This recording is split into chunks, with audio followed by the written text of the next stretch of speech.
నాగడ దుంప ఉత్తిగొట్టం ఊరేగి ఇటువంటి ఎదవ మాటలు. లోకేష్ బాబు గారు ఏం పీకుతాడు? ఏందో గడ్డం మేకకు కూడా ఉంది. ఏం మాట్లాడావు నువ్వు? ఒక మనిషి జన్మ నీదే, మనిషి జన్మ, మనిషి మానవత్వం ఉంటే నువ్వు మాట్లాడిన మాటలు సహించరానివి. మానవత్వం లేదు నీకు. నేనేమంటాను, అయ్యా వంశీ తల్లి గారు, చెల్లి గారు, ఇంట్లో శిక్ష చేయండి అతనికి. ఒక మృగం, మీ ఇంట్లో ఉండేది ఒక క్రూర మృగం. శిక్షించండి, మీరు కుటుంబ సభ్యులు శిక్షించండి. మీకు తల్లి చెల్లి బిడ్డలు ఉండారు, అన్న తమ్ముళ్ళు ఉండారు. ఇటువంటి మృగాన్ని మీరు ఇంట్లో పెట్టుకొని ఉండారు. స్పేర్ చేసే మనిషి, చేయాల్సిన మనిషి కాదు. ఇది అన్యాయం. ఆఖరా నేనేం చేశాడు తెలుసా? ఈయన ఒక పెద్ద పుడింగి కదా, ఎవడికి లేదు మీసం, ఎవడు భయపడతాడు అని మాట్లాడాడు కదా. లోకేష్కి ఎవరు భయపడతారు, బాబు గారికి ఎవరు భయపడతారని ఇంకా చాలా చెత్త లాంగ్వేజ్ వాడాడు. అరే ఫస్ట్ రౌండ్లో పారిపోయినోడివి, ఫస్ట్ రౌండ్లో ట్రయల్ బిహైండ్ పారిపోయి అమెరికాకు పోయి అక్కడ వీసా తీసుకొని ఇండియాను వదిలేయాలని చెప్పన్న పిరికి బందవి నువ్వు. ఇండియాలోనే వదిలేసే ప్రయత్నం చేసిన పిరికి బందవు నువ్వు. మళ్ళీ వచ్చావు ఏంటంటే ఏదో తెలుగుదేశం ప్రభుత్వం మా మాదిరిగా క్రూరంగా లేదు, అందుకని తిరిగి వస్తాం, ఇక్కడ ఉంటాం. వీసా కోసం ట్రై చేసావు నువ్వు, పారిపోయినావు నువ్వు.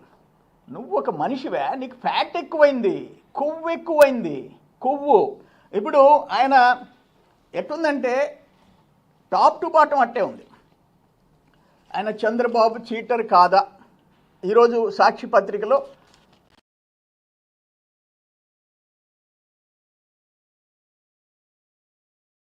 నేను అడుగుతున్నాను, మద్యపాన నిషేధం అని చెప్పి జగన్మోహన్ రెడ్డి నెలకి 300-350 కోట్లు క్రేట్ కింద తీసుకొని దాదాపు 18,000-20,000 కోట్లు దోచుకొని మనుషుల ప్రాణాలు తీసావు. నాసిరకం మందిచ్చి మనుషుల ప్రాణాలు తీసావు. నువ్వు చీటరా? చంద్రబాబు నాయుడు గారు చీటరా?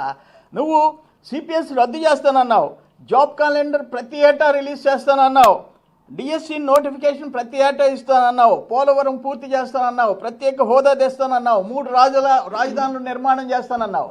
ఏ ఒక్కటి నువ్వు చీటరే చంద్రబాబు అని చెప్పేసి మాట్లాడతావా? నీవెంత, నీ బతుకెంత, నీ లైఫ్ ఏంది? తల్లిని చెల్లిని ఇంట్లో నుంచి దూరం చేసుకున్నాడివి నువ్వు. తల్లి చెల్లి నీ గురించి చెప్పిన విషయాలు వింటే నువ్వు కూడా ఒక మానవ. నీ దగ్గర ఉండే వాళ్ళు అట్టే ఉండారు. ఈరోజు వల్లభనేని వంశీ అతను ఒక్కడు కాదు, ఇటువంటి వాళ్ళు నలుగురు ఐదుగురు చట్టానికి అతీతులు కాదు. ఊచలు లెక్క పెట్టాలా. రాష్ట్రంలో ప్రజలు కానీ తెలుగుదేశం కార్యకర్తలు కానీ కొంచెమైనా తృప్తిగా ఉండాలంటే, అంటే లాస్ట్ 5 years అరాచకాలకి ఇప్పుడు మేము ఎన్ని కేసులు పెట్టించుకున్నాం? ఎంతమందిని నువ్వు జైలుకి పంపించావు? మా బాస్ దగ్గర నుంచి ఎంతమందిని పంపించావు? మేము అర్ధరాత్రి దాకా కోర్టులు బెయిల్ ఇస్తే బయట వచ్చావు. రేపు కూడా ఒక వాయిదాకి నేను తిరగాల చేయని తప్పులకి. అటువంటి ఎన్నో చేసావు. అందుకని ఏంటంటే వాళ్ళేం అతీతులు కాదు. భారీ దోపిడీ చేసిన వాళ్ళు, భారీగా దుర్మార్గాలు చేసిన వాళ్ళు, కార్యకర్తల మీద చంపినోళ్ళు, కొట్టి చంపినోళ్ళు, చంపించినోళ్ళు, ఆస్తులు దోచుకున్నోళ్ళు, వాళ్ళు ఇంకా ఒక 4-5 ఉన్నారు. మా ప్రభుత్వం చట్టానికి అతీతంగా కాదు, చట్టానికి లోబడి వాళ్ళని కూడా ఊచలు లెక్క పెట్టించకపోతే ఒక కాన్ఫిడెన్స్, ఒక ధైర్యం, ఇటువంటి దుర్మార్గాలను ఎదుర్కొనే ధైర్యం రావాలంటే చేసి తీరాలా. ఏదేమైనా ఈరోజు వల్లభనేని వంశీ జైలుకు పోవాలా.